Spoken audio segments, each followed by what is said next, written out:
When Chico and the Man debuted on NBC, the James Comack-produced sitcom, which starred veteran actor Jack Albertson and young comedian Freddie Prinze, was an immediate hit, and it was easy to see why audiences loved it.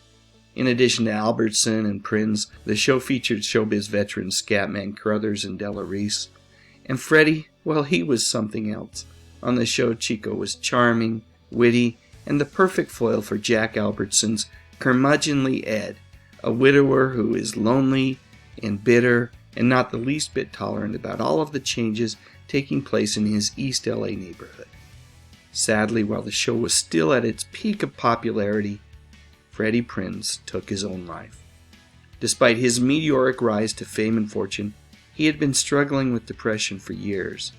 News of Freddie's death came as a shock to fans worldwide who admired the comedian's on-screen charisma and charm. It just didn't make sense. Initially, Comack and other key decision-makers thought about canceling the show. It was hard for everyone to imagine going on without that program's brightest light. Instead, however, a decision was made to finish the season by explaining that Chico had gone to visit his father in Mexico. And that is exactly how the final 3 episodes of the show's 3rd season played out, without Freddie as part of the cast.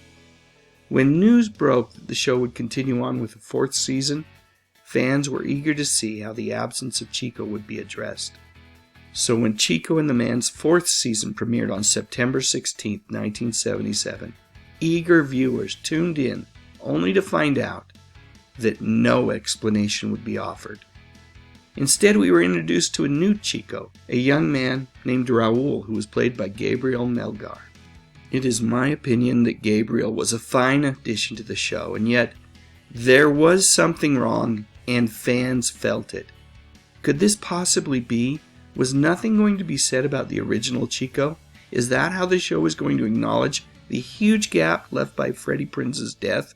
Just say nothing? It felt very disrespectful to the legacy of this incredibly talented man. Later on in the season, the show would finally acknowledge Freddie's absence with a 2-part episode where Raul discovers some of Chico's belongings, and Ed tells Raul that Chico had died. But it was too little and far too late. As I said earlier, the introduction of Gabriel Melgar's Raul character, it isn't a bad idea. But it should have come later on during the 4th season. The show's first few episodes should have been dedicated to telling the story of how Ed dealt with the loss of Chico, someone who had essentially become a son to him. Instead, the show chose the easy route. Using the old show must go on adage as an excuse, the Hollywood PR machine put Melgar's face in every newspaper and on every magazine cover they could think of. I can only imagine how much pressure this young man felt coming into the situation in the way that he did. But wait, I don't have to imagine, because right here on YouTube, I discovered a fairly recent comment from Gabriel Melgar himself. On an old news clip that talked about the addition of Raul to the show, Gabriel said that he felt like a scapegoat for the show's eventual cancellation after that 4th season. He said that it screwed things up pretty badly for him. Yeah, I changed his wording a little bit there. Gotta keep things PG on this channel. And if there is any doubt that @64ster is Gabriel Melgar, I clicked on the YouTube handle and was taken to this page for one Gabe Gar. Yep, I see what you did there, Mr. Melgar. Pretty darn clever. So now I was fairly worried about Gabe and started wondering about what he's up to now. And after a little bit of internet sleuthing, I was able to determine that Gabriel seems to have rebounded, at least from an employment perspective, after learning that he had become a diagnostic imaging service engineer on a couple of different internet forums. I did a quick search on LinkedIn and voila, it does seem like things have worked out okay for him. I don't know much about that type of career, but I have to believe, at least from a financial perspective, he's doing all right. Now, I don't know anything about his personal life, but I hope that he's found love and is surrounded by family. Yep, that's my hope.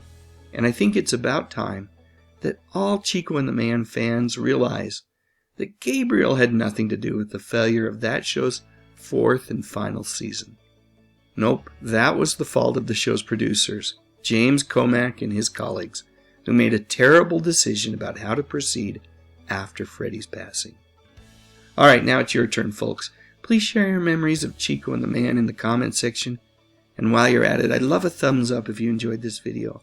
And I would be honored if you would consider subscribing to the channel.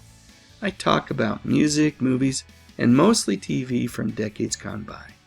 You know, the good stuff. But most importantly, and as always, thank you so much for watching. Oh, one more thing. So what did Cheech and Chong have to do with Chico and the Man?